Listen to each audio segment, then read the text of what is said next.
In the interest of Alia, Celine, we're here today for our final in this case. We are conducting this through Zoom under finding good cause and agreement of the parties. We are live streaming. Judge, my client is not present. I did attempt to have her present from the law library at the East Texas Treatment Center this morning that they were still working on that, but I don't think it's going to be successful. They were having to wait for a supervisor. So, but she has not, Your Honor, sent in the affidavit of voluntary relinquishment that we were hoping to get. And I believe at the last hearing, Mr. Trout requested to proceed without it since we were just unable to get the process navigated. All right. Yeah, we pushed this out a few weeks in hopes of getting that done, but obviously if we haven't gotten it, we need to move forward because we're in a call and recess, aren't we? Yes, ma'am. Yes, Judge. Yeah. And in my communications, Your Honor, I did communicate that there was a timeline on this, that once it passed, the court would have to continue with the hearing. So I did make that known. Okay. All right then. Okay, I'm looking back real quick then. All right, we called the case. Let's see, it looks like back on February 25th. Yes, ma'am. Okay, all right. Okay, so let me look back at this. I think Mr. Trout, you had called Ms. Larson. Yes, ma'am. And then you indicated that you took we took really brief testimony from her, and then that we were going to recall her at a later time. Yes, you ma'am. called Ms. Campos, who offered some testimony with respect to the father. Yes, ma'am. And that's about where we recessed. So are you wishing to recall Ms. Larson first? I will, Your Honor. We also at a later date, I believe it was the 318 recall of this hearing. We also put Ms. Campos on and proved up the relinquishment on Dad on that day. And Your Honor, just to finish up announcements, Stacy Zavala for Alia. All right, correct. And I'm looking back at my docket entry. So yes, we did recall he had relinquished. Okay. That's when we found out Mom had been transferred to the ISF facility, and so we proved up on Mr. Hill's client that day. And with the understanding that he would not need to return. He was logged in a minute ago, but he's fallen out now. So Okay. well, he's coming back in. Let me we'll clarify whether he wants to stay today or not. All right. And then we reset to take up the rest of the case regarding mother. Yes, ma'am. And Your Honor, I think I know the answer to this question. I just want to put it out there. I know when we proved up on Dad, everybody stipulated to the affidavit, but since we're proceeding on the grounds, I'm gonna need to put on Ms. Larson again, correct? Okay. Yeah. Sure on that. I believe so. Unless everybody stipulates to that as to Mom. I would ask if everybody would, but we'll see. I have no objection to that. I have no objection, Your Honor. I had to think it through for a minute, but I have no objection. Okay. All right then, Mr. Hill, we had wrapped everything up with respect to your client, other than just ruling on everything, and indicated if you had a conflict or a problem today, you wouldn't need to return. Are you okay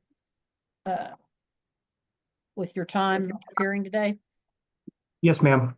Okay, very good. And just to make sure y'all are in receipt of the relinquishment, is that right? I want to make sure I forwarded that. Okay, Daniel, shaking his head. Yes, sir. And we proved that up. I put it into evidence and proved that up on the 18th of March when we recalled the case once, Mr. Hill. That's what I thought, but I just want to make sure. I'm sorry. Yeah, no, it was offered and admitted at that time. All right then, so for the record, then Ms. Grant has stipulated to the content of the affidavit in support of removal, the facts contained therein with respect to her client. We had done that with respect to Mr. Hill's client, but I think it was really targeted towards Mr. Hill's client, and I'm not sure that Ms. Grant had just globally agreed to that at that point in time, but she has indicated today that she will stipulate to the content of that affidavit. So I'll take judicial notice of that and the contents of that affidavit regarding the reasons for removal and the efforts of the department to avoid removing the child. And that all said and done, it was in the best interest of the child to remove at that point in time. All right, then, Mr. Trout. With that, Your Honor, I hate to do this to Ms. Larson, but I don't need her for the testimony today, so she's free to go about her day. I know she's shown up every time for us, so I appreciate it, but I won't need her today. All right, counsel, any other objection to release? No No, objection. Your Honor. No objection. Okay, Ms. Larson, thank you once again so much. We really appreciate you. All right, thanks. Okay, Thank you, have a great day. You too. All right then, Mr. Trout, you can call your next witness. Call Jennifer Campos, Your Honor. Okay, Ms. Campos, you're still under oath. You gave some brief testimony in this matter a while back, but you're still under oath. Yes, ma'am. Thank you, Your Honor. Ms. Campos, just real quick, state your name for the record for us. Jennifer Campos. And you are the worker on the Celine case, correct? Yes, sir. Okay. Do you have the exhibits that I sent out in front of you? I do. Yes. Okay, all right. Can you look at, pull up exhibit number 5 for me? Yes, sir. And can you tell me, do you recognize that document? Yes, sir. I do. And what is that document? It's the notification of the family plan of service that was sent to the court to be filed. Okay. And is this a family plan of service that you drafted? Yes, sir. And does it appear to be an accurate copy? Have there been any changes to it? There's not been any changes. Okay. Was this copy filed with the court? Yes. Okay. And were these family plans of service, were they made orders of the court? Yes, sir. They were. Can you tell me, describe to me what a family plan of service is? A family plan of service is to help the family and provide services to them in order to get their children back in their care. Okay. And that was all done in this case? Yes, sir. Okay. And this exhibit number 5 is a family plan of service for which parent? For Sala Omar. Exhibit number 5? Uh-huh. Let me make sure. Hold on. Let me see. When did the exhibits you have pulled up, when were they sent to you? They were sent to me on February 24th, unless Okay. you sent me other ones. Yes, ma'am. Do you have the exhibits that were sent out on March 18th? Give me just a second. I apologize. Yep, they're right here. Sorry. Okay. All right. Okay. We'll go back through these questions since we were looking at different. Okay. I because apologize. I sent out different ones. Do you recognize that exhibit number 5? Yes, I do. Okay. And what is that exhibit? It is a family plan of service for Ayan Abikar. Okay. And was that family plan of service filed on April 17th of 2024? Yes, sir. Okay. Do you recognize this document? I do. Yes, sir. Has it been changed or altered in any way? No, sir. And were you the one who drafted this document? Yes, sir. I was. Okay. In the family plans of service, did you give mom a copy of these? Yes, sir. I did. Okay. Did you go over it with mom? I did. Yes, sir. Was mom on an understanding of what she was supposed to work? Yes, sir. She was. Okay. In this family plan of service, what services was mom asked to do? Housing, stability, employment, parenting classes, social support system, an OSAR assessment, drug screens, a psychological, individual counseling, and the intimate partner violence through family support services. Contact with the department and comply. Okay. And the mother, Ayana Abukar, was aware of what services she was to work, correct? Yes, sir, she was. Okay. Your Honor, I'd ask to admit exhibit number 5. It's the family plan of service that Ms. Campos just testified to. Any objection? No, No ma'am. objection. All right, petitioners, Your Honor, may I do not have the exhibit in front of me, and could I just ask before I don't object whether that is signed by Ms. Akbar? sure. This one was not signed by her. This is This the one, Okay. So I would object to it as not the relevant signed service plan that was admitted by Ms. Akbar. In Your Honor, I believe under case law, family plans and under statute, family plans do not have to be signed by the parent. They don't have to agree to sign them, but these were filed with the court and made in order of the court in this case. I'll overrule the objection and we'll admit Thank you, petitioner's Judge. exhibit 5 is the family plan of service that was created and filed. And is this one admitted, Your Honor? I'm sorry. Yeah, I'm sorry. I thought I said Okay. that. Did I not? Okay, I'm sorry. I thought you Nope. just overruled the objection. I didn't hear the other. No, Sorry. I wrote it and I think I admitted it. Okay. Let's make sure. Miss Cherry, did I say I admitted it? Okay. Sorry, Your Honor. She's the gatekeeper, so. Ms. Campos, do you recognize exhibit number 6? yes, sir, I do. And can you tell me what that is? That is the status hearing order, and the notice of the next hearing. Okay. And can you tell me, did you appear at this hearing? I did, yes, sir. Okay. And during status hearings, is that where family plans are made in order of the court? Yes, sir, they are. And in this case, was this or family plans of service made in order of the court at this status hearing? Yes, sir, they were. Your Honor, I'd ask to admit exhibit number 6. It's a file marked copy of the status hearing order that Ms. Campos testified to. No objection.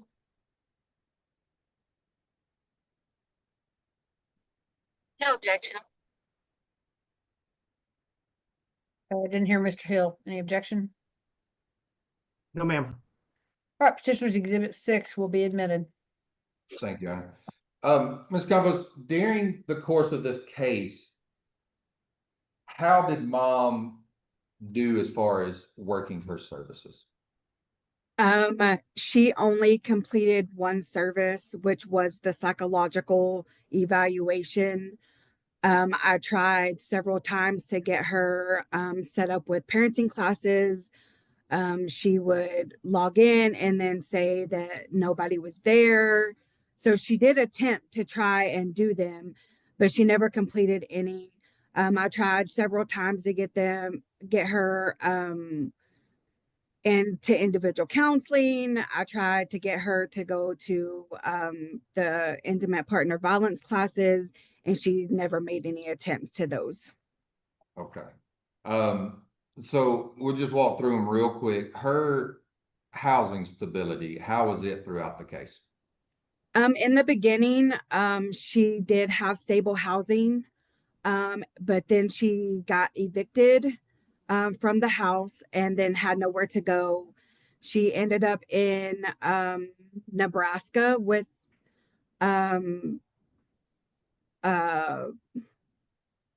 or Montana, sorry. She ended up in Montana with a friend, and then they found her in Nebraska, and that's when she was expedited back to Texas. Okay. Do you know who she was living with in Nebraska? Did you talk to her about that? Her mom.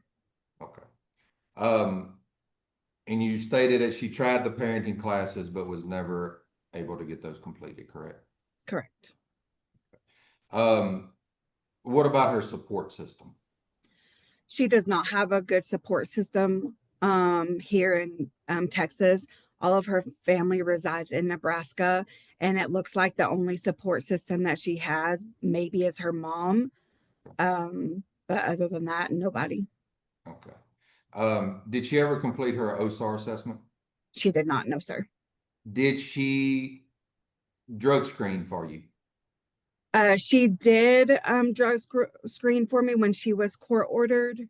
I can't remember, probably the permanency hearing, the first permanency hearing when she was court ordered. She did, but she never drug screened after that.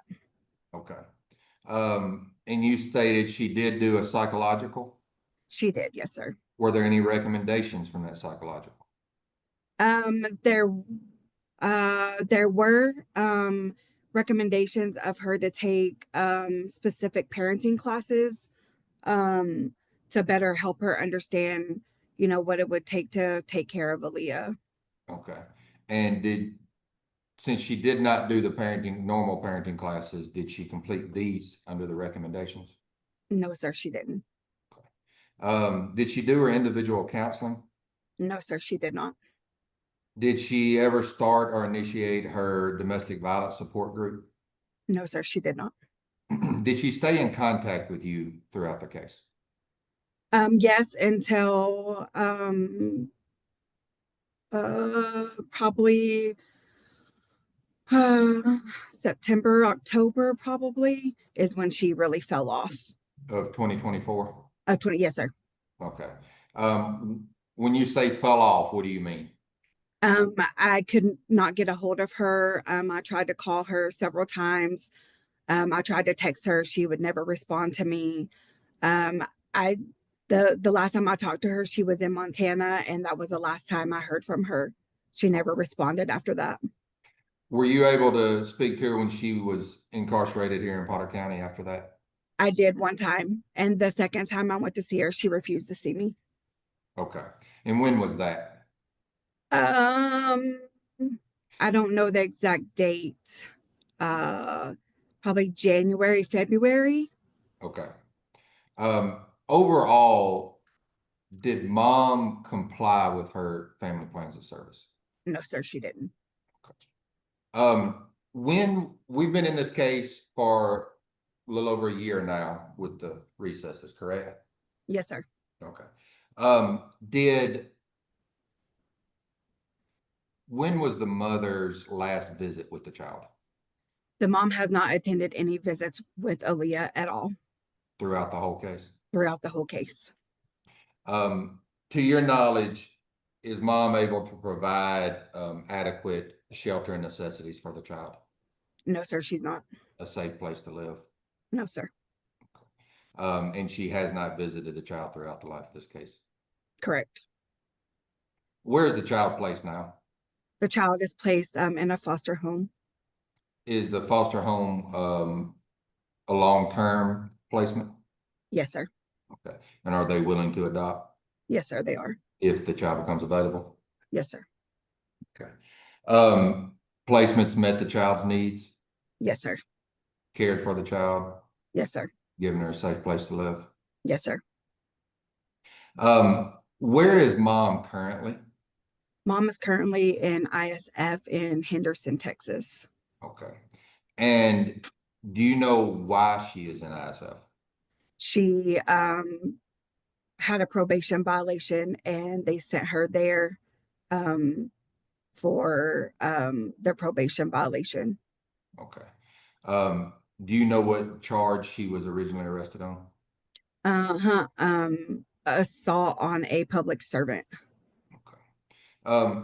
Your Honor, I would ask to admit, and I'll do them in a group if that is okay.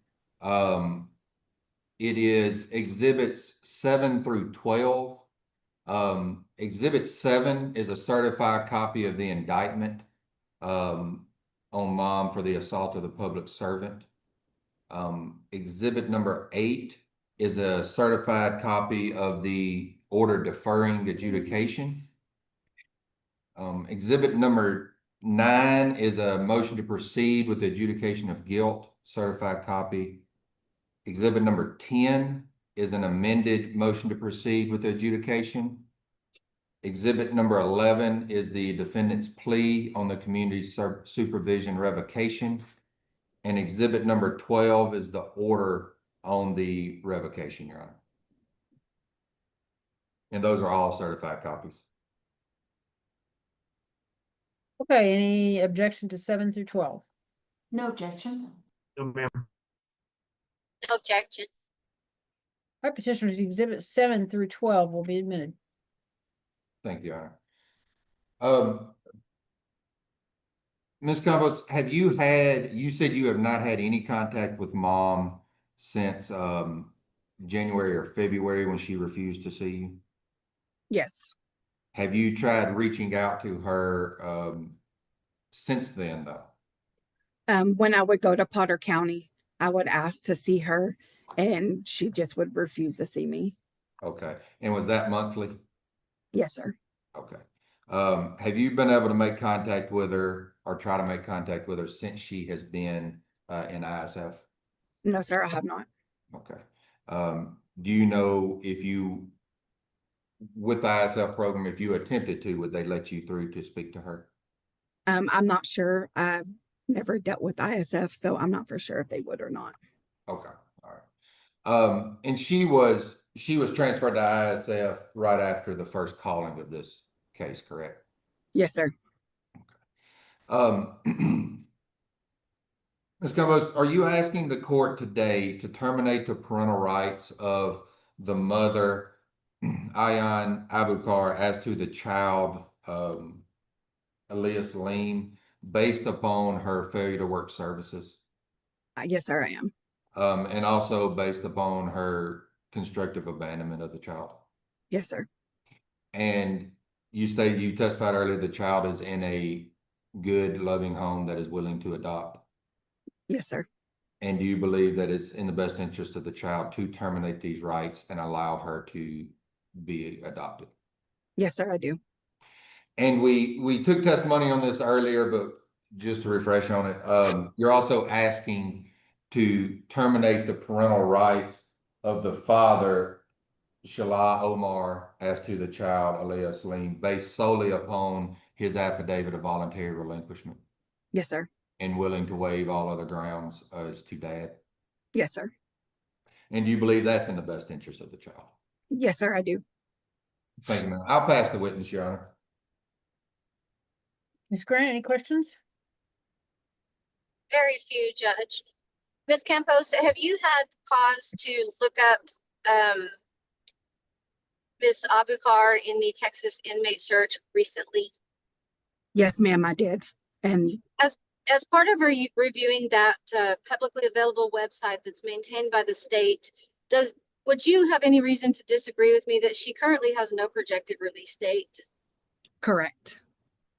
And is that because, do you understand that that is because that program will go until they feel she has resolved her issues that she's in custody for? Yes, ma'am. Okay. And there was just one additional question.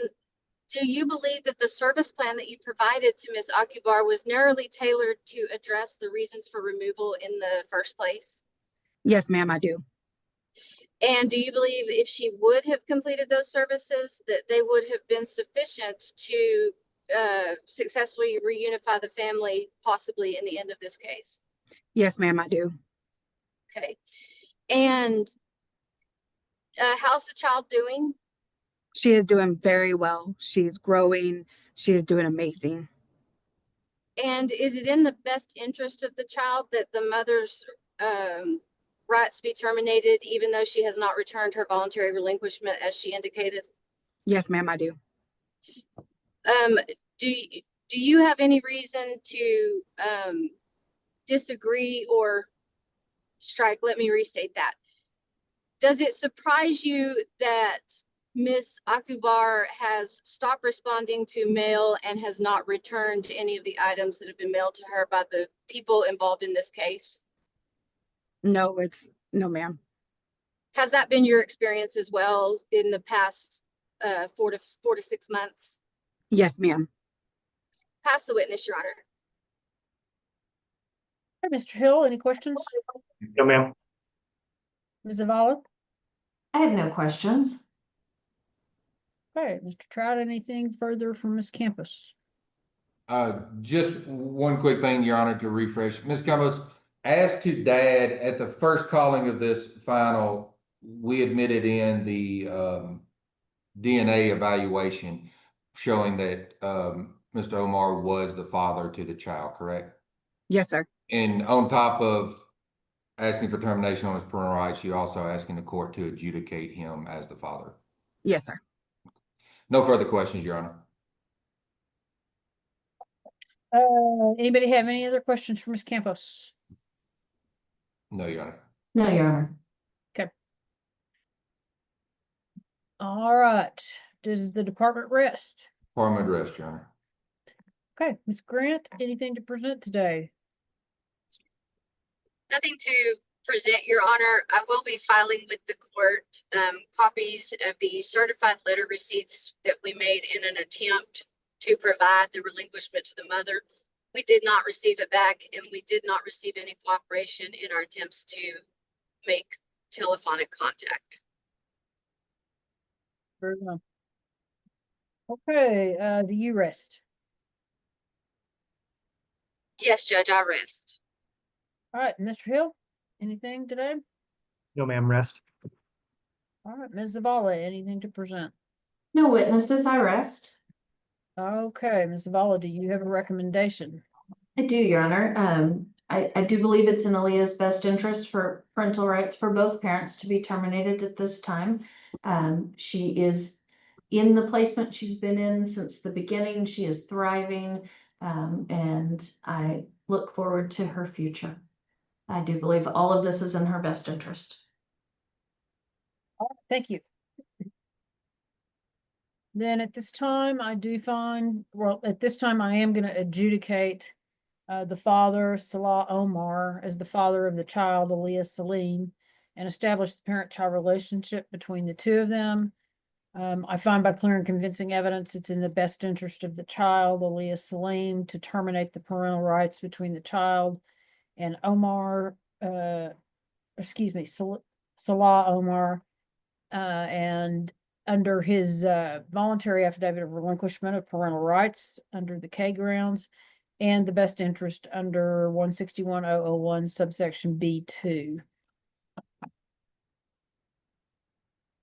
I likewise find by clear and convincing evidence it's in the best interest of the child, Alia Celine, to terminate the parental rights between the child and her mother, Ayan Abukar, based on Texas Family Code section 161.001 subsection B1, the N and the O grounds, and the best interest under B2.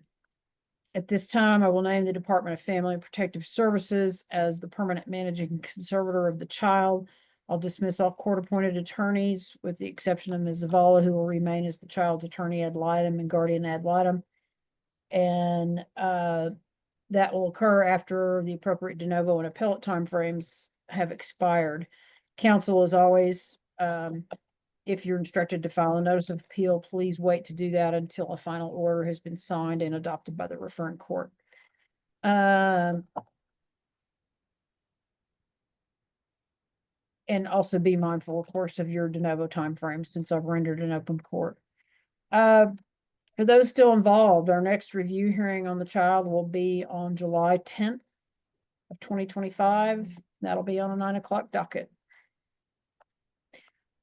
All right. I appreciate all of you. Thank you so everybody. I know this has been, hard to get to the finish line. And so I appreciate everybody's cooperation in getting these reset dates and making sure that we got this done. So I appreciate you all very much and I hope you have a good rest of your day. Thank you, Your Honor. Thank you. Thank you, Ms. Thank Thomas. you, Judge. Thanks. We appreciate the opportunity to try to get the relinquishment. I apologize it was not successful. Oh, you can just try. I mean, Yeah. some Thank you, of Your these units are more cooperative than others, and they can't force them to open their mail or sign things. So, Right. Well, I thank you, understand. Judge, for the opportunity. Yep, no problem. Have a good All day. right, you all have a great day. in the interest of Juan Allen Bates. We're here today set for a status hearing. We're conducting this through Zoom under a finding of good cause and agreement of the parties. We're live streaming, and Ms. Cherry is making our record today. All right, we'll take announcements. Daniel Trial for the Texas Department of Family and Protective Services. Cassie Coppig is my permanency specialist. We are present ready, Your Honor. Brooks Barfield, attorney for mom, Missy Rosari. I don't necessarily anticipate her being on here, but she might show up since it's 20 minutes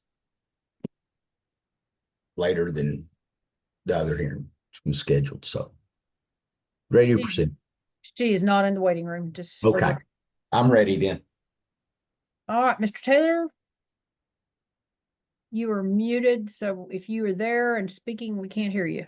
See if we can't get him logged in. Ms.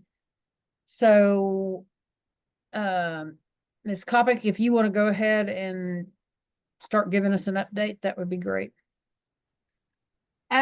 So I haven't been able to meet with either parent yet. I did call Missy, who lives in California. She texted me back, but was just like, well, what am I supposed to do? I haven't had him since he was 3. And then I went by the dad's house yesterday to see if I could talk to him, but whoever, the guy that answered the door said that he was at work and he would have him call me.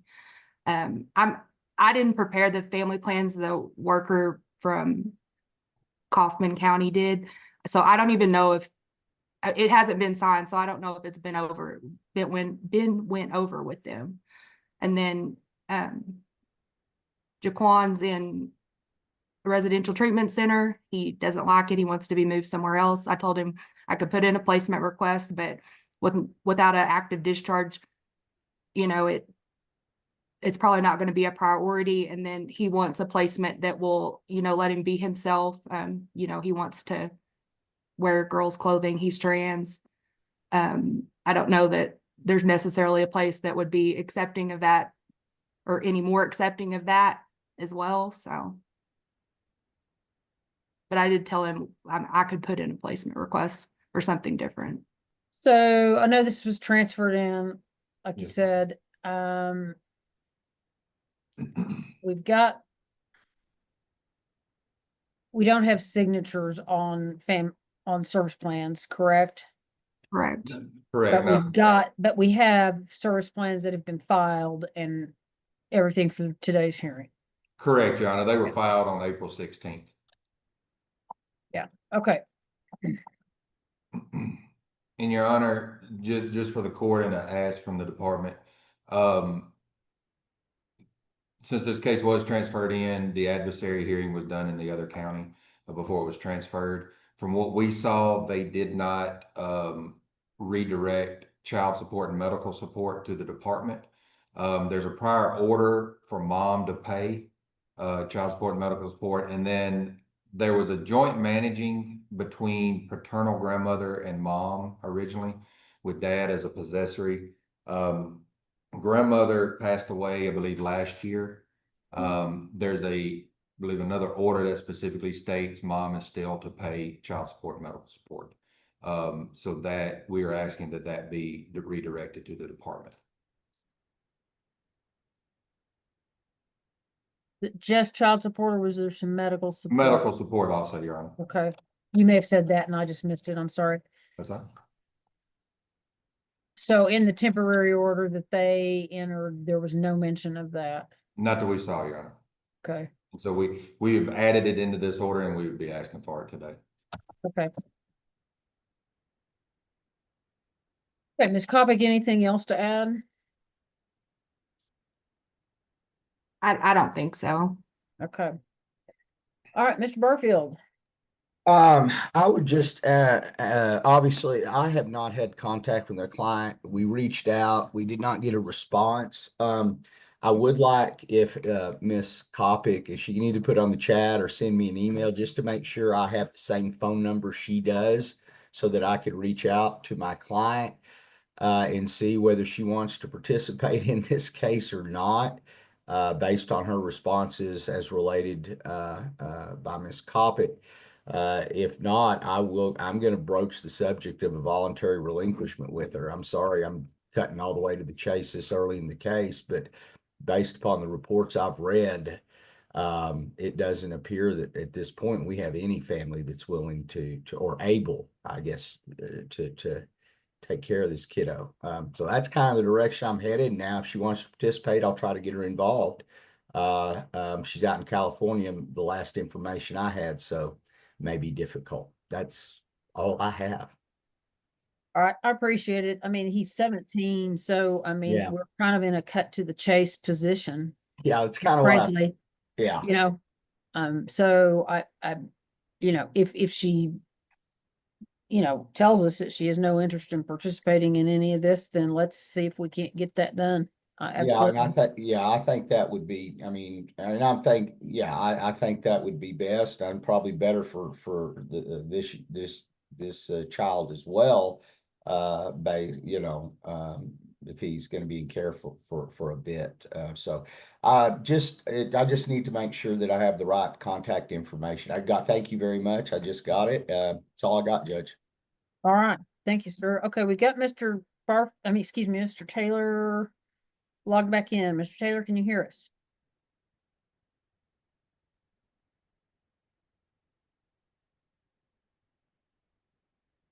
Okay, I still cannot hear Mr. Taylor, so I don't know whether he's hearing us. Again, I show he's connected to audio. So, Mr. Taylor, we've basically got an update from Ms. Kopic with St. Francis. She's not had contact with either parent. She's made attempts. Father wasn't home, and she left information for him to call her back, which I don't think has happened yet. Mr. Barfield's going to attempt to talk to his client and see if she's interested in a relinquishment. And that kind of summarizes where we're at this point in time. So, Ms. Zavala? Your Honor, I was able to have a long Zoom meeting with Jaquan. He does want to move placements. First preference would be a foster home. He and I discussed level of care and how that affects, you know, what placements are available to you. I do believe, just like almost all of our children, that a basic foster home would be a great fit for him. So I would love for us to be looking for something like that. He did indicate that he wanted to move residential treatment centers. I had a long talk with him about that as well. This treatment center is actually in Dallas, but it's one that I've been to physically. It's one that we have a good connection with the treatment director. I feel good about him there compared to the other options that are out there for him. I understand that he would like someplace with more freedom, and I agree in terms of looking at a foster home. But school is also a big issue for him. They do on-campus school. They have the ability to go faster. If he cannot move to a home, I actually think it's in his best interest to stay where he is for right now, at the very least through the end of the school year. But I do want to be clear, he is requesting to move placements. He also needs his personal documentation. I've already let Cassie know that. I know she's already working on that. The other issue is he thought he was in 11th grade. Now he's in 10th. Sounds like the records show he's in 10th. Again, another reason to leave him where he is, where they can possibly accelerate him based on where he is and where he needs to be based on his age. And then he believes there may be some sort of Social Security claim out there. In his description, to me, it didn't make a whole lot of sense, but I'm going to reach out to our Social Security connection at DFPS and see if they can check and see if there is kind of any kind of claim out there for him, so that I can answer him one way or the other. But he is safe and well at his placement, but he is hoping to move at some point. Did he indicate why he thought he had some kind of, was it injury or something to a parent? Or?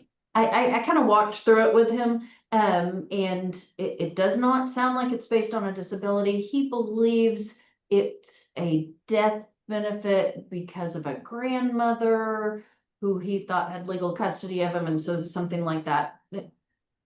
So I've got her name, I've got some information that they can run to double check that.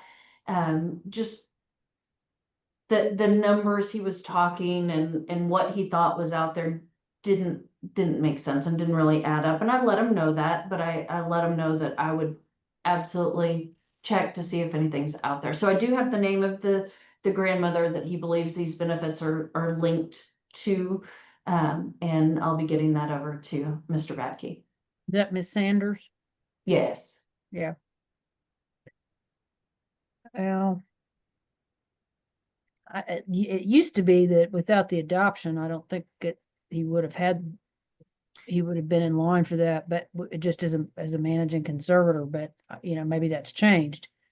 And that's what I Yeah. told him as well, that was my belief. But I figure it doesn't hurt for anybody to run a search on that.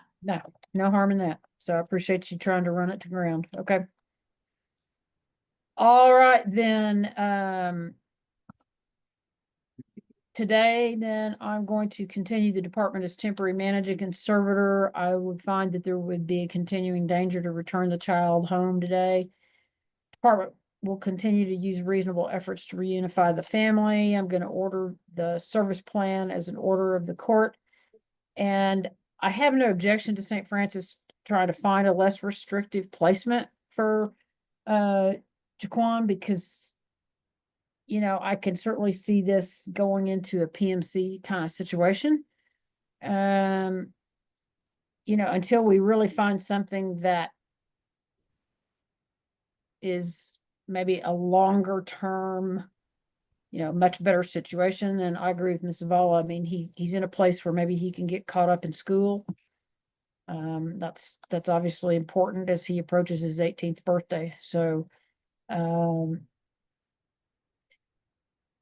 mean, he's in an RTC. Is that just because that's all we had, the only place we had to put him, or was his level of care really demonstrative of that? Your Honor, based on, I mean, this is a transfer case, but based on the information we got, and I talked to him 2 days after he was released from the hospital. So there are some issues going on. I anticipate his level of care is probably higher than basic. Yeah. And probably higher than moderate. I don't know exactly what that level of care is yet.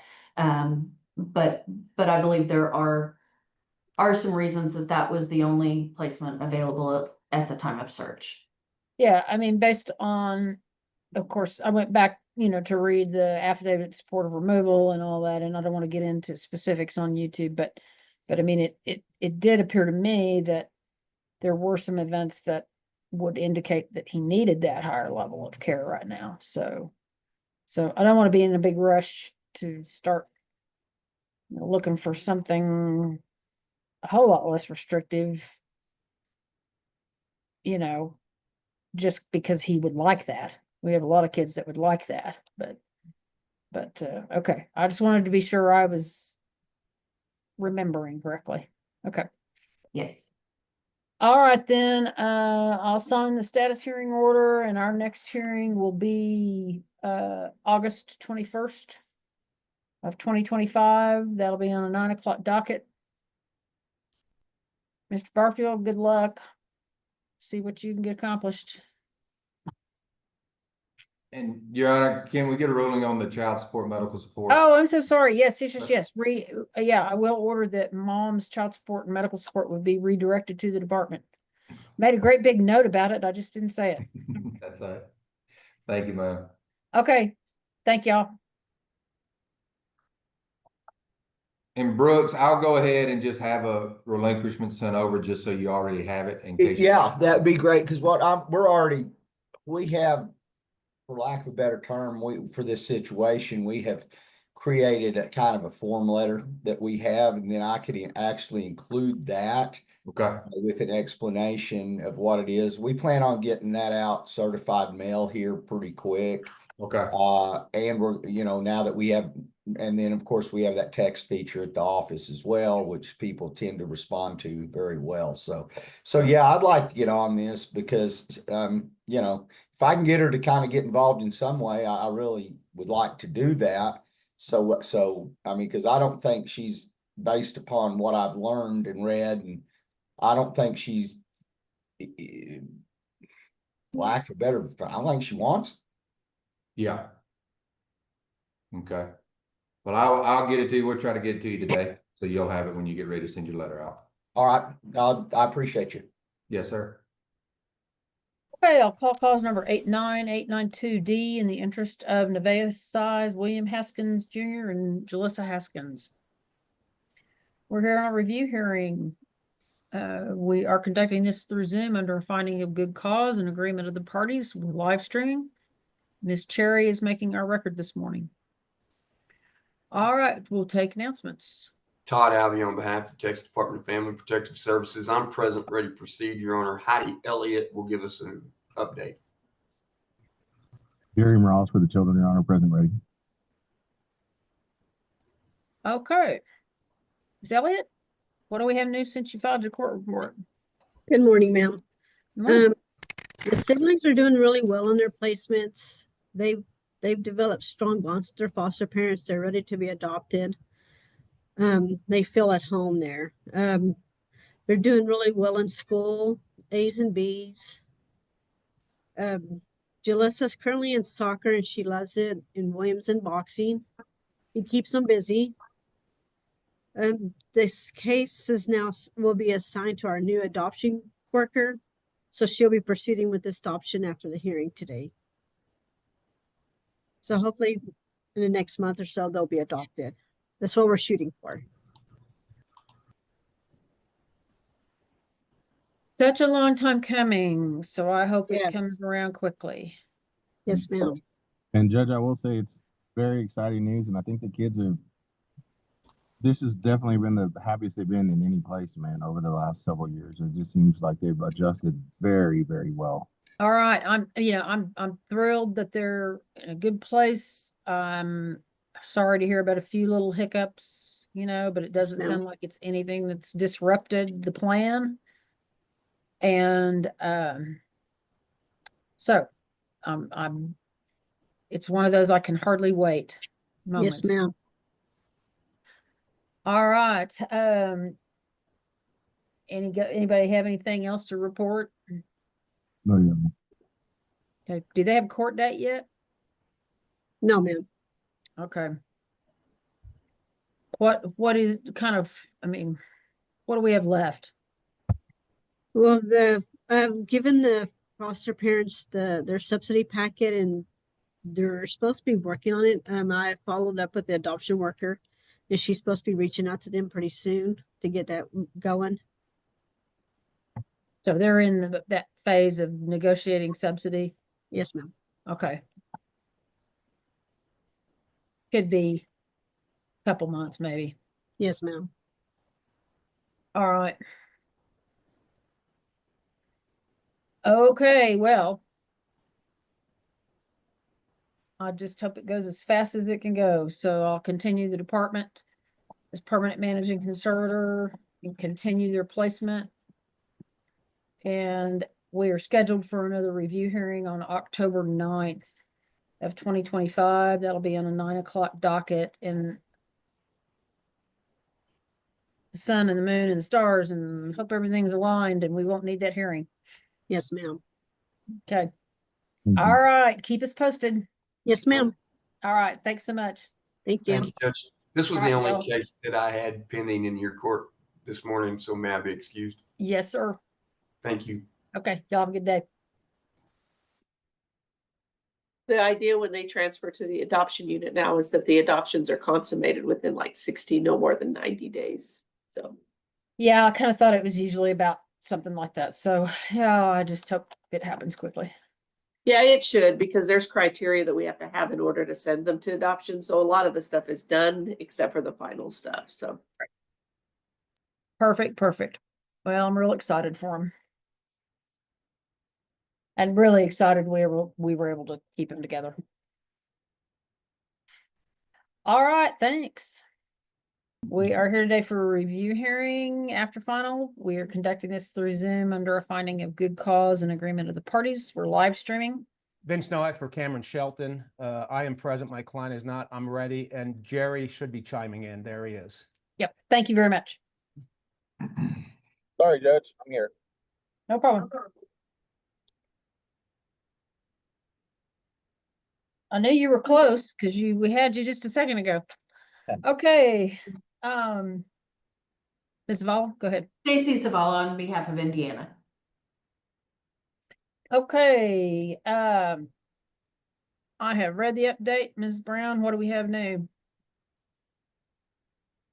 Good morning, Your Honor. Since the court report was filed, I do believe Ms. Stotts has secured 2 new jobs. Also, I was in touch with Indiana School. It looks like her behavior has improved a little. They do want to test her for emotional disturbance, but there's some paperwork that they're needing from grandmother to sign off and return to the school. But other than that, everything's been status quo. Ms. Brown, I know it's in the report, but just to talk about it a little today, are you having issues with parents complying with the orders from the final? Yes, both parents have not drug screened since the final order was issued. Cameron Shelton has not started his family therapy with Indiana, but we have sent over the payment to pay for those services, as well as letting him know who to contact to set that up. Laquisha has completed inpatient. However, with the lack of recent screenings, we would ask the court to give us an order for a UA and hair test for both parents today. And if parents come back positive, we would ask for visits to be suspended, as well as a subsequent OSAR to be completed by both parents. Okay. When did Ms. Stotts complete her inpatient? She completed her inpatient in February, not too long after the final hearing. Okay, all right. So she's been out for a couple of months, but hasn't screened for you? Correct. Okay. Her last screen was 1/15/25. Okay. Has she been asked to go? Yes, ma'am. Every month I've sent her an email, including her attorney. In February, she says that she did not receive the email. But I let her know that her and her attorney were included on the email. In March, when I sent her the drug screen by email, I also included her attorney and the office assistant. Also, just asking how to get a hold of her, because at that time she was not responding to any emails of any sort. We did have a meeting at the office to go over permanency conference meeting. She walked out of that meeting, and I haven't heard from her since she last reported she's been working. When was the permanency conference? Permanency conference was in March. It was scheduled. She came with her mother, which is Indiana's placement. Grandma stayed. We were in the middle of conversation, and she asked her mom if she would be at her grandma's house after the meeting, told her mom she would meet her there, and she just walked out of the entire building. Okay. And parents are currently having in-person visits? They are. What's relayed to me is dad's visits are go over very well. We do owe him some time. Both parents, we owe some time from last week because of the Easter holiday, and the new permanency specialist was out of town and could not cover the visit. So we do owe them time from last week's visit, but they have been showing up for visits. Okay, and visits been going okay on the ones they've shown up to? Yes. Okay, but our only concern is that parents won't drug screen for us. Correct. And we're still concerned about Indiana's behavior in school. Okay. So outside of requesting the UA and hair follicles on both parents today, are you asking for, due to lack of participation with the drug screens, are you asking to suspend visits until they drug screen for us? Yes, sir. And if the drug screens do come back positive, are you asking that you ask that subsequent OSARs be completed and visits don't start back until drug screens are clean? Yes, sir. Is there anything else you're asking the court for today? I haven't had this conversation with Stacy, but I believe grandma intends to change Indiana school next school year. So I didn't know if that would be an issue that we needed to address today. Okay. We'll talk to Ms. Zavala about that, and then we'll see how to go from there. Okay. Thank you, Your Honor. I'll pass the witness, Your Honor. Okay, so I mean, the school needs grandmother to sign some things. What's that about? So for special education, they want to do a testing for emotional disturbance. I talked to the disability specialist with the state, and that was the advice that they gave us when Indiana spent that 1 week in the alternative school, that we test her for emotional disturbance. And is grandmother indicating she will sign that, or is there a problem with that? She relayed to her kinship worker that she thought she had already did that, but that she would do it. I have not received confirmation from the school that that has been submitted. And that conversation we only had about a week ago. Would they accept a court order for it? I don't know, Your Honor. We can try. So it's just to authorize the testing? Yes, ma'am. Oh, Okay, I mean, and my concern is that when I reviewed the court report, it appeared, I mean, things maybe have been a little better lately, which I'm really glad to hear. But it you know, it was very concerning reading the court report about the continued and deteriorating behavior of the child. You know, and particularly concerning because she's just 7. You know, so you know, I had some concern when I read the report whether or not mom and grandmother were, you know, cooperating or just blaming, you know, the school. So I think grandmother is doing as best as she knows how. She's her and her mother have taken turns going to the school and sitting with Indiana. I know that I watched the visit after Indiana was put in that 1 week alternative school, and when she talked to her mom about it, LaQuisha let her know that when she was in school, she spent time in that alternative school as well. So, and that's why I say they're doing the best they know how. And so that's why I pulled in the educational specialist to make sure we were covering everything that we could, to make sure that we're doing everything that we can for Indiana. I talked to her therapist. She is scheduled to see her twice a month, but she realized she's only been making it to at least once a month therapy. And that's just because of scheduling conflicts and whatnot. But who has only been making it? The therapist Indiana. or the child? The child? Yes, ma'am. Well, I mean, I think those therapy appointments need to have like a very high priority in the child's life. What were the scheduling problems? Can you give me an example? One example was the snow. Grandma had canceled the visit, anticipating heavier snow. The snow had cleared up by the afternoon, but by then she had already canceled the visit. Okay, I can get that. Yeah. Other reasons? Just forgetting. It's the same thing with the sibling visits. I know that when we started the sibling visits back after we moved the 2 littles to their pre-adopt home, they had missed a visit, and that's because grandma thought it was on another day, and so she missed that visit. So Can we set up a monthly calendar or something for grandmother that's got appointments, something that she can pin to the refrigerator or something to help her keep track of appointments? yes, and I've also been more in touch with her kinship worker, just making sure that we're getting that special ed paperwork signed and whatnot. So okay. Well, I mean, missing those kinds of appointments to me are just as critical as missing a medical appointment, because it is a medical appointment. It's just a different part of the human anatomy that we're talking about.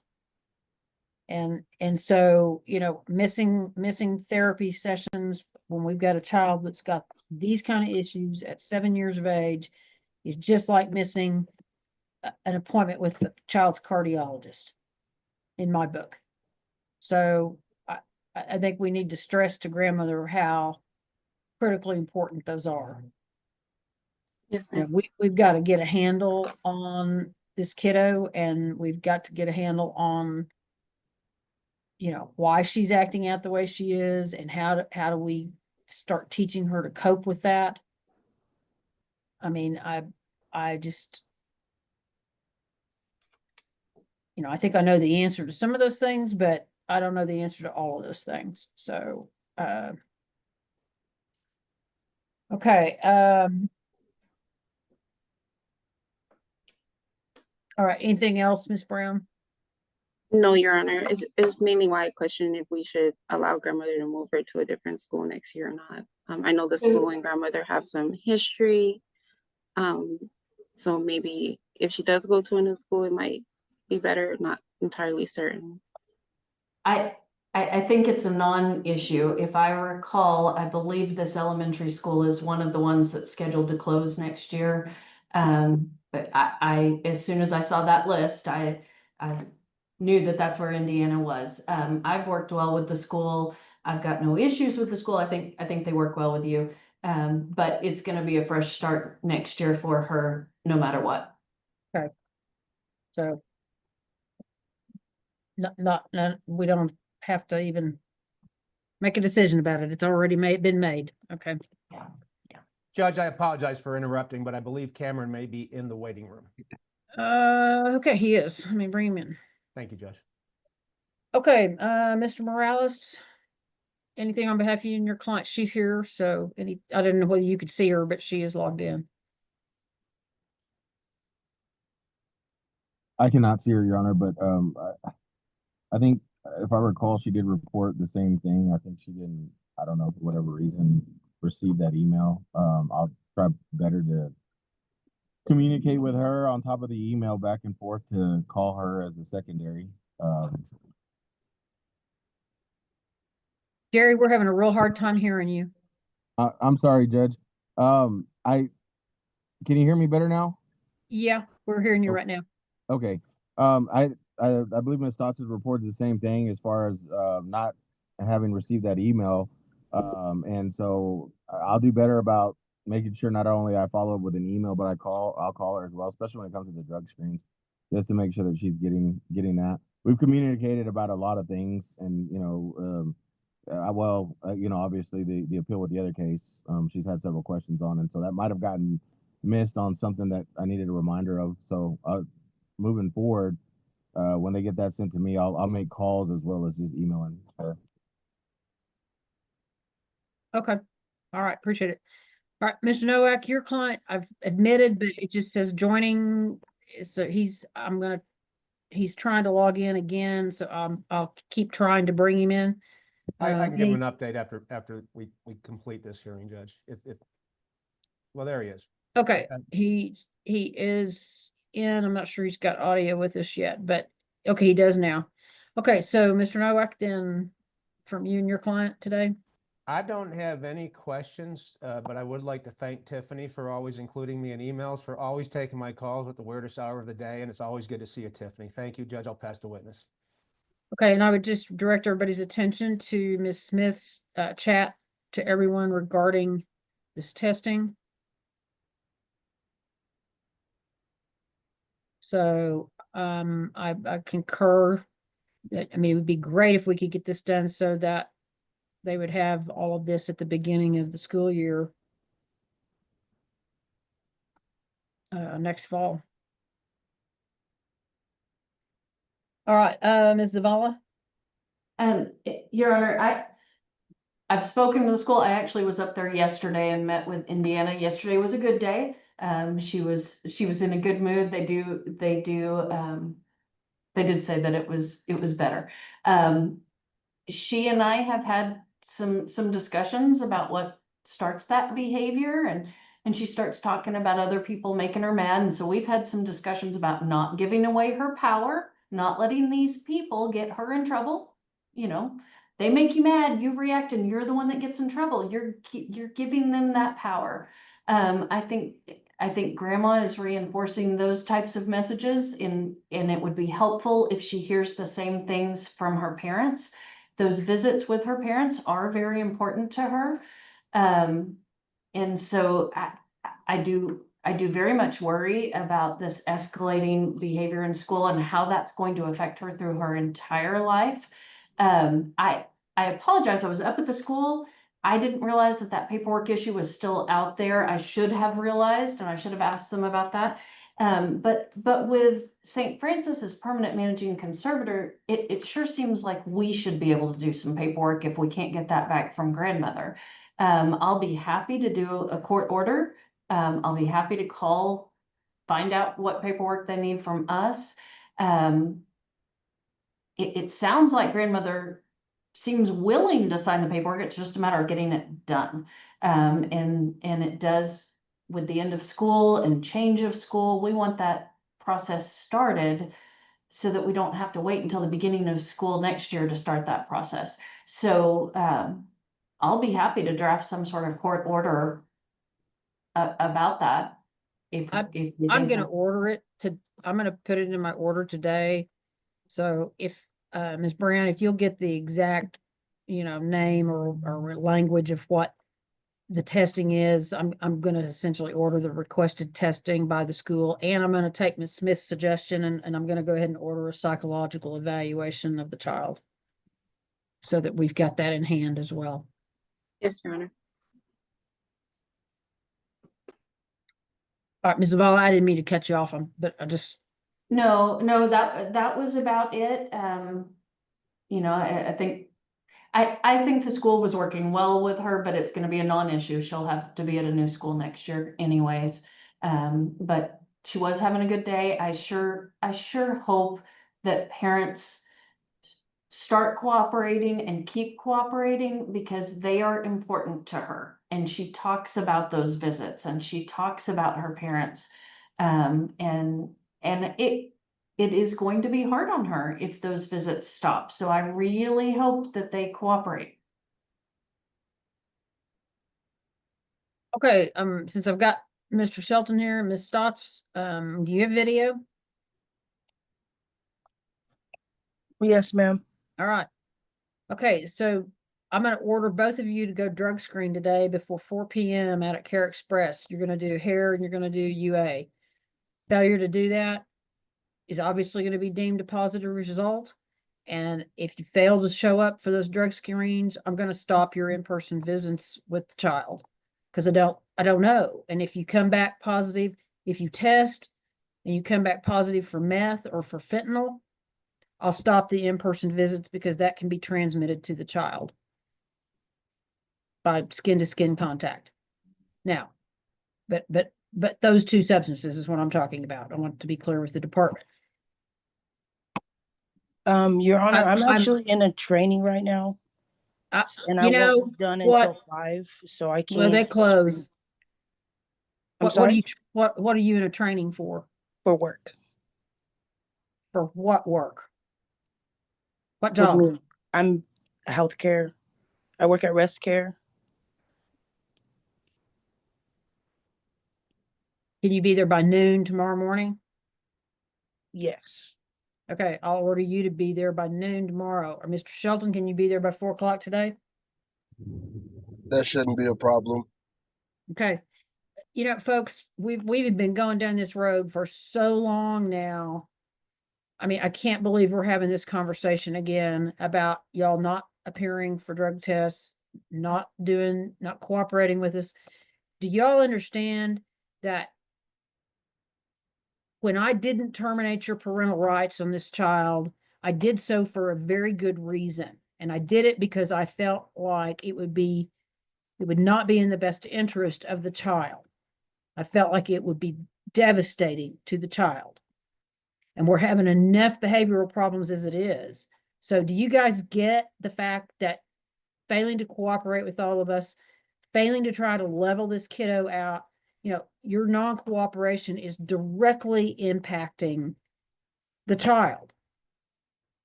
I mean, if I have to stop visits and then she's going to want to know why are visits stopped, and all of that is so hard on her, and you guys are you're just piling it on. I mean, you're making this so much harder than it has to be. I mean, if you'll just cooperate with us, if we can just move past some of these things, if we can get her behaviors kind of leveled out and handled, then, my hope is that she can go home at some point in time. But you guys are keeping her on a roller coaster. This in and out, and well, maybe we'll do this and maybe we won't. And I mean, I don't know. Are you guys going to finally say the child comes first and you're going to do what we need to do here to get this kiddo healthy and happy and on solid ground? Are we going to do that? That's my question. Anybody want to answer me? That's a good time to say yes, Cameron. Yes, ma'am. Well, don't tell me that if you don't mean it, Mr. Shelton. I mean, I need to know. I've got a 7-year-old who has got behaviors that we typically don't see, until kids get way into their teens. I mean, it is very, very concerning. You all have a troubled little girl. And I wonder why she's troubled. Because her life has been a roller coaster. She hasn't had stability. She doesn't know who she can count on. She doesn't know who she can trust day in and day out. I didn't put her in that position. These people didn't put her in that position. The only people in her life that put her in that position is you guys. And I just don't understand. I'm not seeing, I've given you an enormous second chance with this child. And, I know you guys, you don't like the system. You don't like anything about any of all of us. You know what? I don't care. That doesn't keep me awake at night. What keeps me awake at night is the fact that I've got a 7-year-old who is on a path of destruction and on a path that is going to affect the rest of her young life and adult life. So we've got to get a grip on it. And if you guys aren't going to help us do it, then, we're going to be right back where we were before. And these folks are going to be asking me to terminate your rights. Don't think we can't go down that path again, because we can.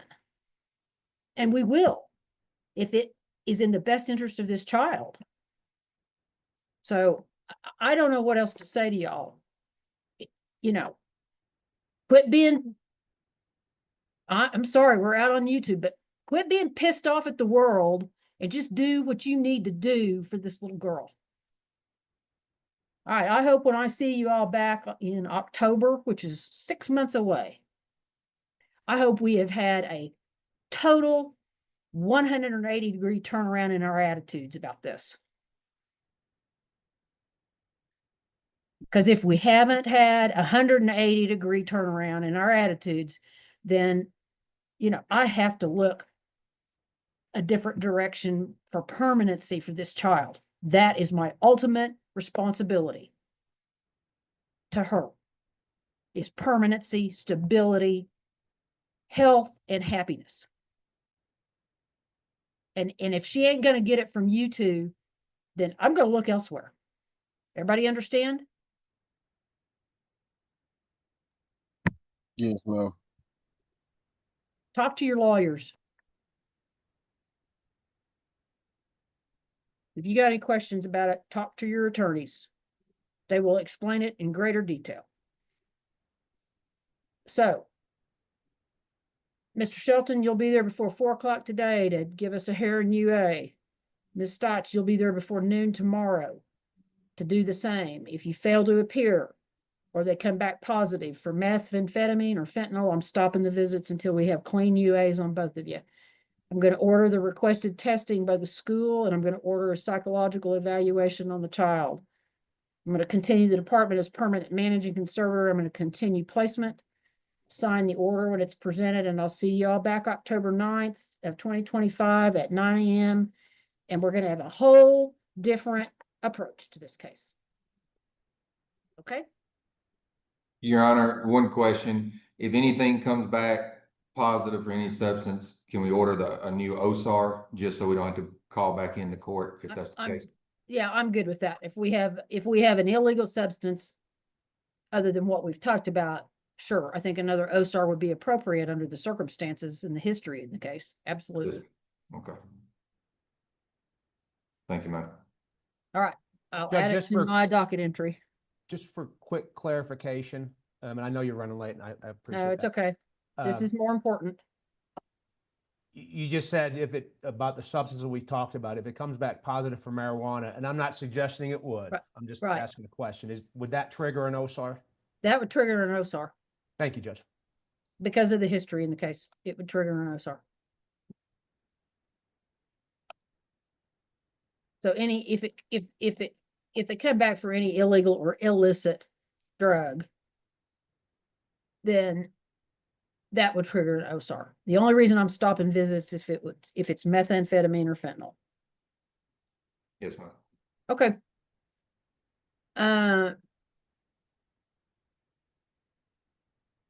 All right. Thank y'all. Thank you. Ms. Brown, would you send me the name of what that test is actually called? sir. That y'all need in the paperwork. Email that to me so I can write it in order. Yes, sir. All right, thank Thank you. you. Judge, you have on your docket, the court has on its docket at 11:30, permanence review after final order. If the issue of the prospective adoptive parent's divorce arises, I'm handling that divorce pro bono, and we should have it wrapped up within 28 days, if that comes up. That is great news, Vince. I've signed an agreed order. I think we're good. I had heard that, and I'm excited about that. I'm hoping that adoption can go forward, but we've signed an agreed order. We're not going to have a hearing on it, but I sure appreciate your help on that. Which Excellent. case is that, Stacy? Rosales. Oh, okay, okay.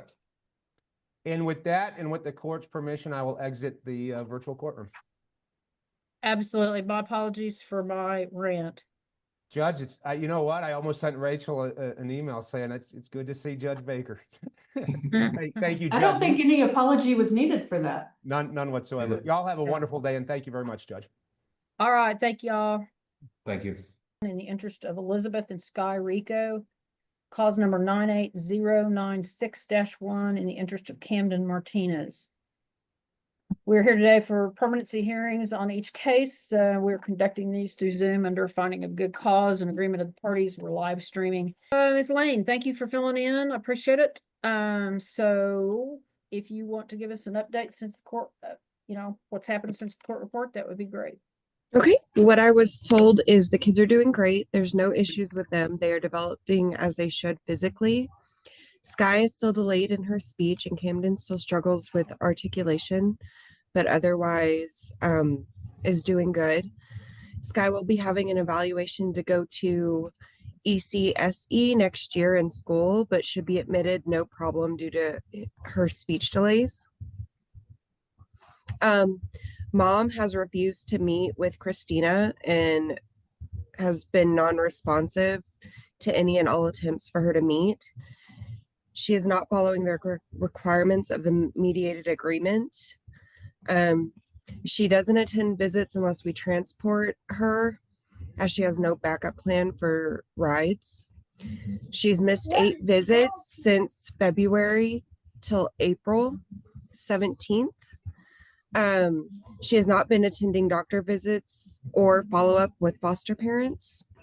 She did not attend the ECI as she should either. She attends periodically, but missed the entire month of March of ECI appointments and has been inconsistent in April. She has gotten more than 10 notices of the appointments 99% of the time. via email to her attorney, as well as Stacy Zavala included. She's still underfeeding the kids during visits, and they are coming home hungry. Despite Christina informing her that Camden eats adult meals, she's still allowing the girls to play instead of eating. She's not provided any check stubs or notification of work, so she's not sure where she is working, but she's stating that she works overnights a lot. Tina will also need to go drug screen, as she hasn't drug screened. And that is my update, Your Honor. Ms. Lane, are you asking for hair follicle and UAs today? Yes, sir.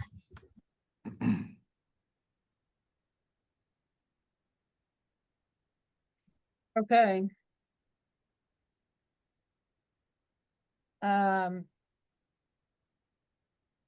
Have y'all staffed what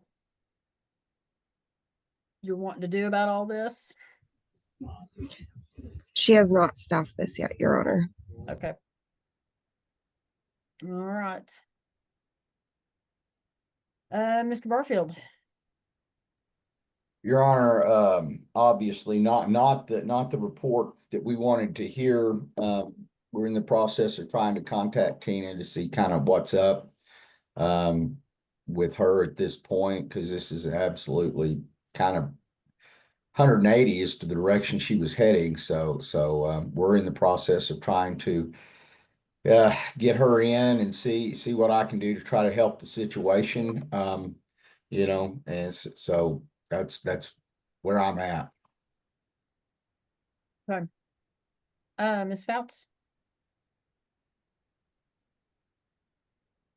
Judge, the kids are doing very, very well in my client's home. They're getting all the nurturing and love they need.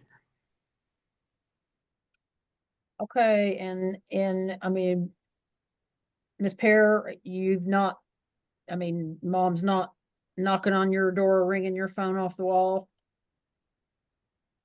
Your Honor, she asked for pictures of the kids over Easter, and asked how their Easter was. I have not heard from her since and haven't heard from her much before that. She did say that she didn't have the email to Sky's ECI appointments, but the only thing that I can do, which I didn't at this last text message, is direct her to Christina. Okay, all right, and that's fine.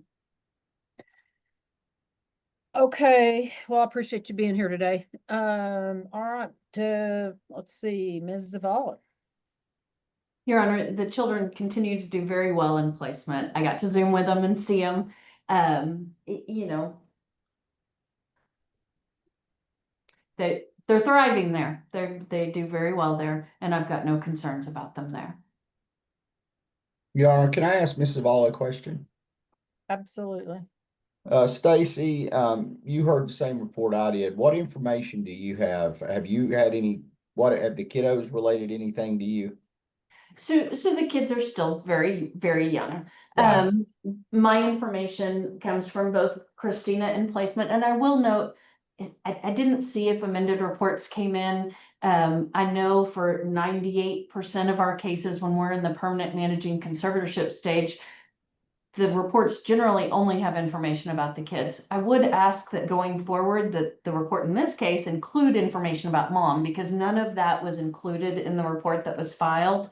I did get information, for example, from Ms. Pear that at one point during the middle of a therapy session that mom was invited to and could have attended, kind of right in the middle of it, she texted and say, "Hey, can you send some pictures?"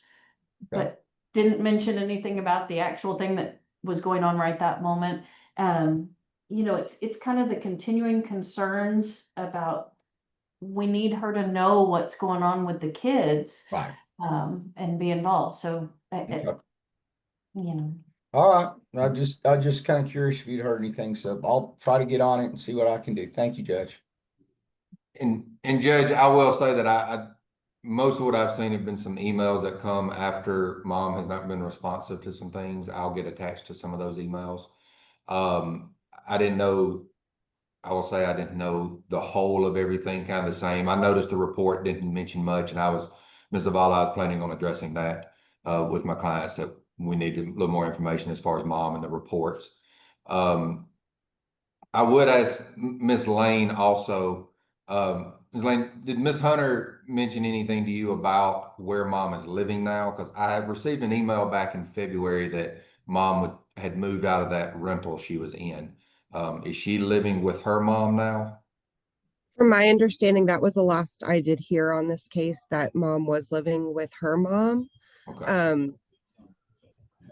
But it's unsure because the meeting, nobody's been able to meet up. Okay. All right. Thank you, ma'am. Okay, I just want to clarify, is Camden placed there as well? Yes, all three of them there. Yes, Yeah, ma'am. that's what I thought. I just wanted to make sure I had it straight. Okay. All right. Great. Okay, anybody have anything further? Your Honor. No, Your Honor. No, Judge. Okay, well, big thanks to Ms. Pear, to you and your husband, and we really appreciate you all taking such great care of these kids. And I'm sorry that some of this, it's bound to be frustrating to y'all, and I wish it were different, but we'll just see what we got to do, moving forward. So, Mr. Barfield, I suspect you can find your client and reach out and talk to her, that she's kind of getting on thin ice. No, absolutely. Like I say, I'll be honest, this was not based upon, I've been with this Tina for a long time now, and that this was really, I'll be honest, I'm surprised, quite frankly, that the report that we got. So I will do my best to, she's still young. I will do my best to see what we can do to maybe redirect is the best way I can put it. Okay, I appreciate it. Okay, then today I'm going to continue the department as permanent managing conservator of the children, and will continue their placement. I'm going to order that mother go drug screen before 4 o'clock today. That'll be hair and UA. So I guess everybody start trying to get in touch with her to get her there. Failure to appear, of course, is deemed a positive result.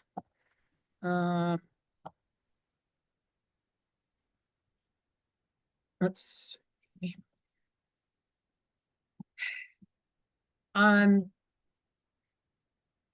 I'm not gonna, I don't want to change anything yet regarding what, as far as mom's ability to make some of these appointments. I don't want to start, I'm not going to start changing on that just yet, but again, Mr. Barfield, you can communicate to her. I can certainly put a stop to all that. So let's just see how it goes for the next few months. Yeah, we're already on it, as a matter of fact. So Okay. All right then. I'll see everybody back September 25th of 2025 on a 9 o'clock docket. Thank you all so Thank you, much. Your Honor. Thank you. In the interest of the Ray kids, well, one child, one now 18-year-old, one young adult. We are here today on a review hearing. We are conducting this through Zoom, and we're live streaming, and Ms. Cherry is making our record for us. All right, we'll go ahead and take announcements. Daniel Trout for the Texas Department of Family and Protective Services. Taylor McDonald's here as my permanency specialist. I'm present, ready, Your Honor. And I think there's a different permanency specialist for Lila. But It changed recently, and I'm trying to figure out, I can't remember who that was. I think I know. Give me a second. I think it's Christy Ashley. Does that sound about right? Yes. Oh, she's in my waiting room. Okay, yes, I think that's it. I'm sorry, I realized it was Abby, and she left a couple of weeks ago, so I got to figure out who's new to it. Okay, we're bringing her in. Okay, so let's talk. Taylor is on Gabby's case, and Christy Ashley is my permanency specialist on Lila Ray's.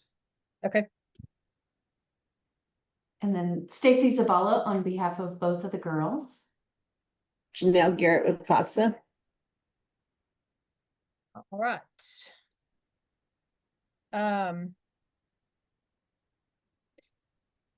Ms. Gomez, did you announce? I didn't hear you. My understanding is the attorney ad litem for the children and Stacy is the guardian ad litem. Okay. And I had forgotten, I had asked for Lila because at one point previously, what she wanted was not really what I believed was in her best interest. That's actually changed since then. But I had totally forgotten I had requested to split that, but I think it was just for Lila. Yes, ma'am. Yes, Your Honor. Okay. All right, well, let's take up Gabriella first, since she has turned 18 and we have her as a young adult. So let's just discuss her first. She is still placed at Children's Home. She's doing really good there. She graduates in May. She goes to prom on May 12th, and she showed me her dress. She's very excited about it. She's doing really good though. She wants to go to tech, so I've been talking to her case manager about getting that application in, and she wants to stay in the dorms. And so Children's Home does have a SO program at the dorms there, so I've been talking with them so we can get that arranged so she can start that in the fall. She's going to go for her basics right now, and then she wants to look into a veterinarian program. But she's doing really good. She's still taking her medications. She's still going to therapy. She's very happy and also sad about graduating, but she is on track and doing very good. Okay. Just couldn't be any better. She's very happy. Yeah. She's always happy. Okay, great. Send me a picture of her in her prom dress. Yes, I told her to send me some too. Her dress Okay. is so pretty. All right then. So on Gabby, Ms. Vol, anything else to report? No, I'm just so proud of her, and she's got a great team and Taylor and Will to help her through this transition. I'm excited for her. I think she's doing great. Okay, Casa.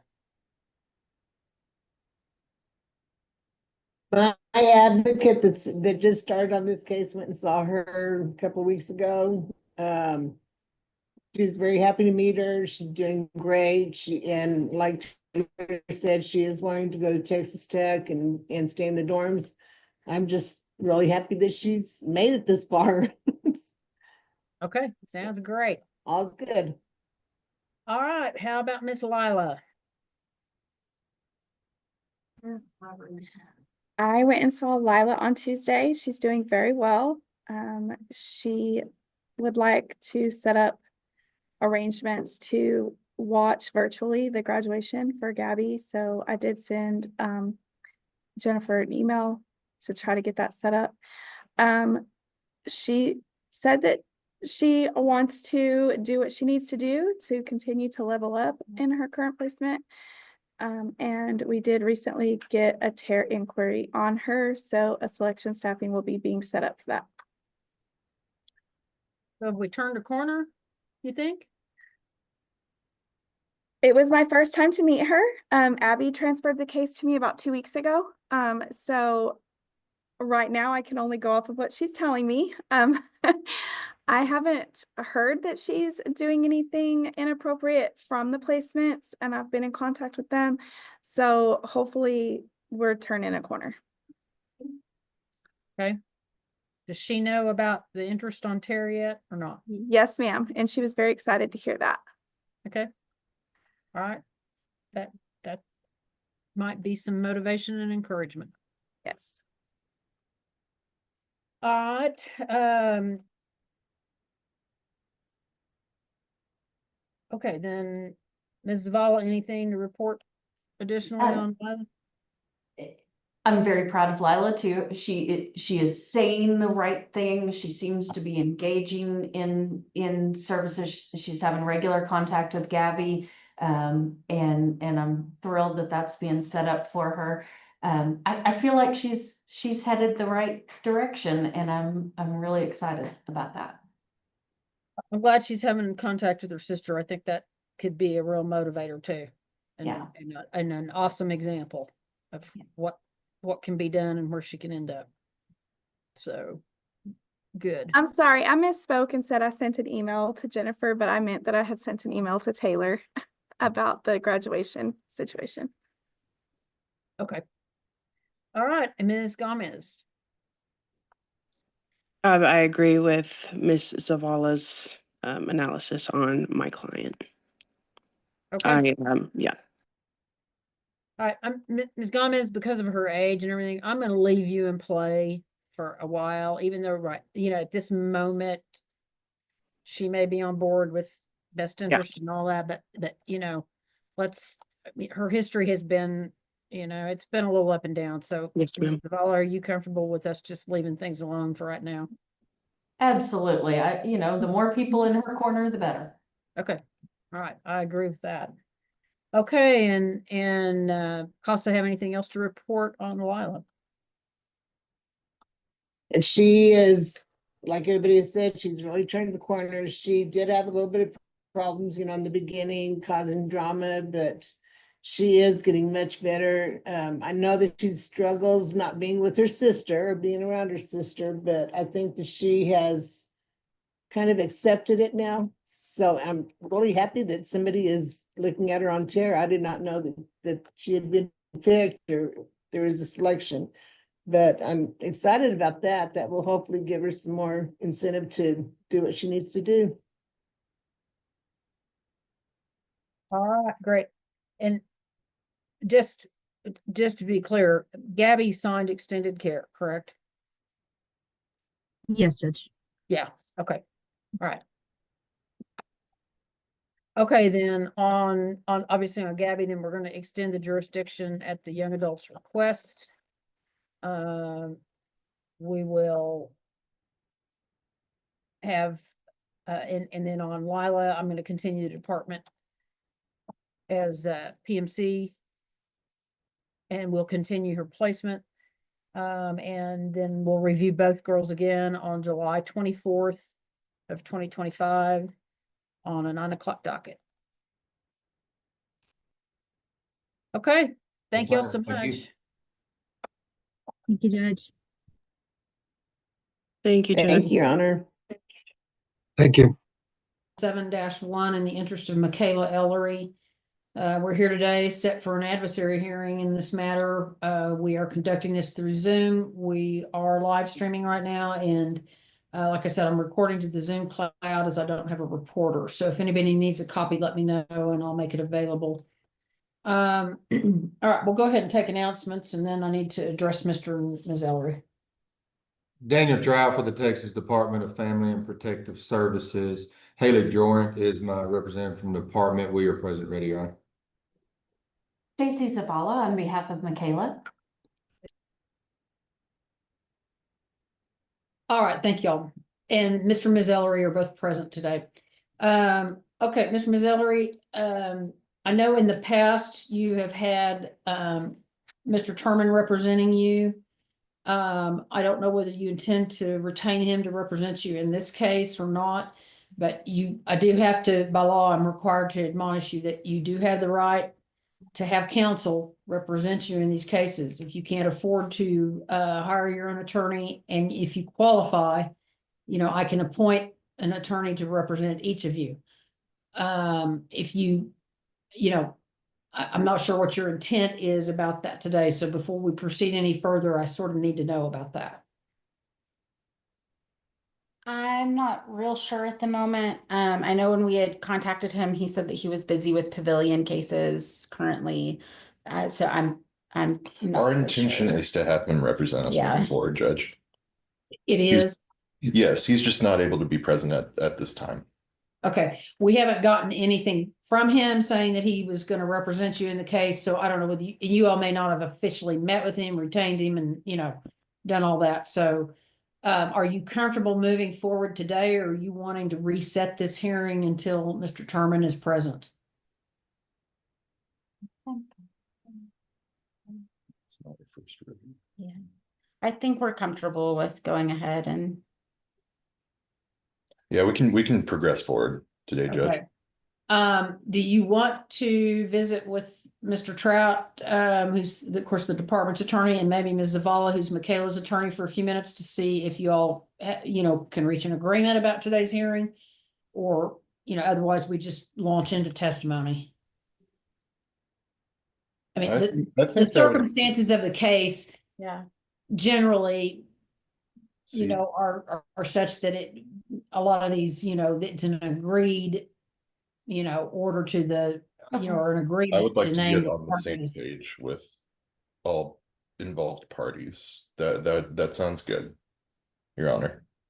So you want to visit with the two of them for just a minute? Yes. Yes, please. Okay, all right. Okay, let me set up a little breakout room where you all can talk privately. Thank you. Okay, Mr. Trout, what do we need to do? Judge, Mr. Mazzella would like to reset and have Mr. Turman represent him. Department has a request that I notified them that we would be requesting of the court, and they would like to talk to Mr. Turman about it beforehand, or an attorney that they're going to have with them before they proceed. Okay, all right. Fair enough.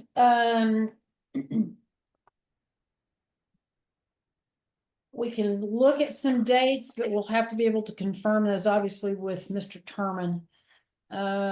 Miss Katie, what, ideally, I know I'm out Tuesday, so we're not doing anything Tuesday and Thursday. I think is already really stacked up, if I recall. Or was I yeah. thinking today? You might be thinking today. We would have time on the 1st, Okay. but I'd have to confirm with him about his mental health docket to make sure he could even do next Thursday. Because I think those are the days that he does it, are Tuesdays and Thursdays. Okay. So I guess the thing to do is maybe let us try to get in touch with him and see, of course, Mr. Mazzella, you all need to officially retain him and everything so he can file an answer. But I guess we can send him an email and just see what he says, and then we'll try to get a date to set it. We may have to try to set it on one of our, what's not one of our normal Potter County days, which I won't bore you with the details, but it's tricky because we have to coordinate that with other courts and potentially court reporters and all that. So anyway, I think we'll just let us see what we can figure out, and then Ms. Katie will send out an email to everybody about the reset date. So we'll just leave that open until we know something more. Yes, ma'am. But it will definitely be 7 to 14 days. So, okay. All right, then, we'll get back to you and let you know when that's going to be. And Judge, can I speak to Ms. Jordan and Tasia, Ms. Sure. McIntyre in the room real quick? Yeah, you bet. Okay. All right, so Mr. Mazzella, you all are free to go. All right, thank you. Get in touch with him as soon as you can. Thank you. Yeah. All right, I'm going to put them into room 1, and you can go back to 1. Yes, ma'am. I'm sending Mr. Turman and all the attorneys an email right now. So Okay. maybe we can get this reset pretty quick. Okay, great. I will call cause number 99902D, the department versus Marcy Kempfumi. I hope I'm saying that halfway correctly. You can correct me, please. Please do. We are here today for a request on court-ordered services, and we are conducting this hearing through Zoom under a finding of good cause and agreement of the parties. We are currently live streaming, and I am recording to the Zoom cloud. I don't have a court reporter this afternoon, so if anybody needs a copy, let me know and we'll make it available. All right, we'll go ahead and take announcements. Thank you, Your Honor. Good afternoon. Eugene Graff and Zoe Atkinson on behalf of the department, present and ready to proceed. Stacy Zavala, appointed for the children. All right, and Ms. Riley, you were muted, but you were present on behalf of the mother. Camp Fumi?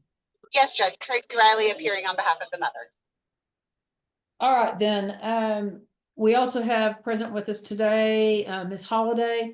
Ms. Holiday, my understanding is you are with the Navajo tribe. Is that correct? Yes, Your Honor, the intake social worker with the Navajo Nation. Okay, all right. And I think you've spoken with Mr. Groff about the case, so you understand that this isn't a conservatorship case. At this point in time, you know, the department's not asking to do a legal removal of the children. Correct, Your Honor. Okay, all right. I was, yeah, thank you.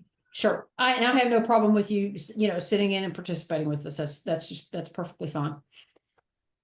Okay, then, Mr. Groff, you have witnesses to call, or have you all had a chance to visit or talk about the case? We haven't, and so I guess I would ask if I could just have a moment to speak with Ms. Riley. We're prepared to proceed, but I don't know if we need to. We just need to, I think the attorneys just need to touch base. Okay, let me get the attorneys assigned to a breakout room. Okay, then, Mr. Groff? Thank you, Your Honor, and just to memorialize this on the record before we circulate the order, what I have listed, and I'll just ask Ms. Atkinson, just correct me if I have anything wrong on this. We're asking for a drug and alcohol assessment with following any recommendations for treatment and drug testing. I understand mom is expecting, so there may be some accommodations in terms of how the form of the testing takes place, but with the safety plan and meeting with my client, I assured Ms. Riley I thought we'd be able to work out any potential speed bumps that we might encounter with regard to that. But then parenting classes, mental health evaluation, counseling, and then a family-based service assessment with following recommendations for any services that may come out of that.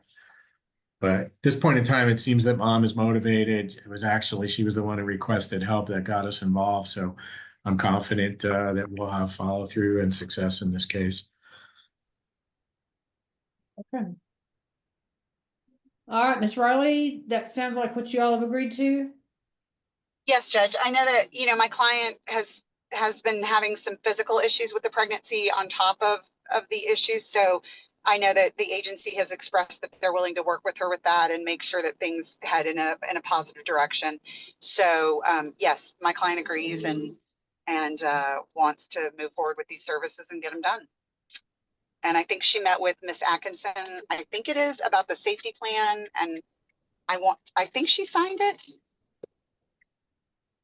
She did. I don't know if I'm, yeah. So yeah.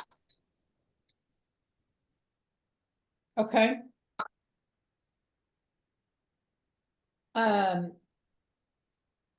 Ms. Zavala, is this good with you?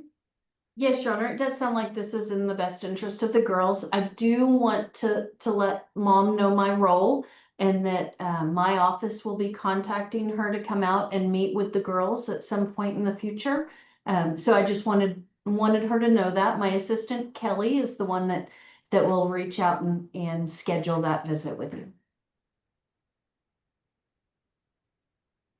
Okay.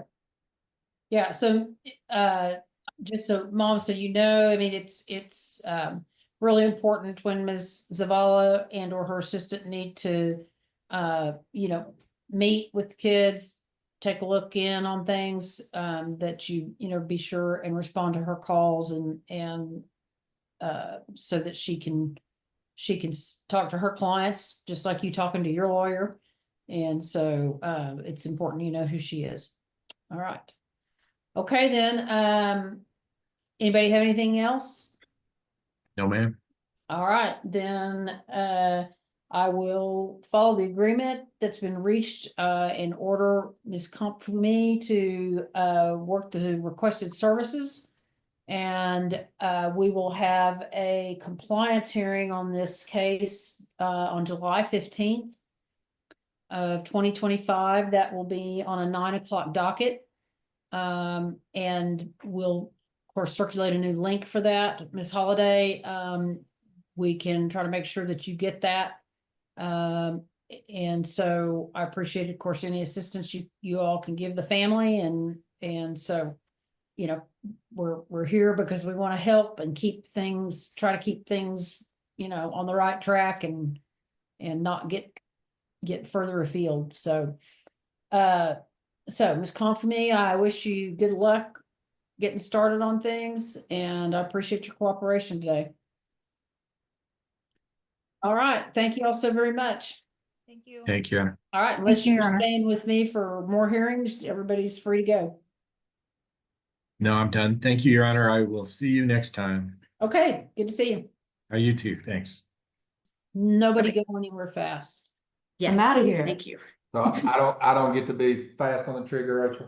You do No, not. you're not fast. You're not fast on anything. That is true. It's just not part of his DNA. Nope. Okay, all right, I brought everybody in that I had in the waiting room on the Jones adversary case. You all need to visit, or are we kind of ready to go on this? Mr. Hill, thank you for standing in for Ms. Archer. I appreciate it. Yes, ma'am. Judge, unless Mr. Hill needs to speak with me, I received a signature from Ms. Archer. As far as mom, my understanding, mom was in agreement today. The only thing we would need is to take short testimony as far as there's an unknown father named in the case.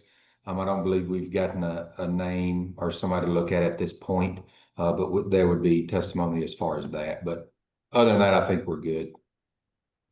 All right, and Mr. Hill, is that a fair assessment of where we're at? I believe so, yes, Judge, in my conversation with Ms. Archer and then also reading the case file that she gave me. Okay. All right then, Mr. Trout, I'll let you call your first witness. Call Kathy Jones, Your Honor. All right, Ms. Jones, if you'll raise your right hand for me. As always, do you promise to tell the truth, the whole truth, and nothing but the truth? Yes, ma'am, I do. All right, you may proceed. Ms. Jones, would you state your name for the record, please? Kathy Jones. And Ms. Jones, how are you employed? I'm a supervisor with the Texas Department of Family and Protective Services. And you were supervisor for the investigator that did the removal on this case? Yes, I am Sadie's supervisor, yes. And the investigator is out currently? Yes, she's on leave. Okay. And in your staffings, did you also review the file on this case? Yes, sir, I have. You heard us announce that mom is in agreement today, correct? Yes, I understand. Okay. As far as dad, during the investigation, did we receive any names of possible dad on this case? Mom declined. She indicated to Miss Hodge that she knows the father, but she has declined to release the name. Okay. So at this time, there's been an unknown father pled into the case. Yes. And to the department's knowledge, we have no name or birth date or anything to look at to try to track anybody down, correct? Correct. There's no information known. Judge, Daniel, I'm very sorry to interrupt everybody. May I have a breakout room with my client for just a few minutes? We may be able to shed some light on that issue for everyone. Okay, all right, and you know, just as a reminder, if we're gonna get into something that's sensitive, or in some sort of sensitive nature or very personal nature, then you know, the court will always entertain a motion to close the courtroom. Yes, ma'am. Thank you. All right, so Mr. Hill, I'm gonna put you to room 3. Ms. Jones, Carrie Jones, you're gonna get a prompt to go to room 3. You can say join. Okay, thank you.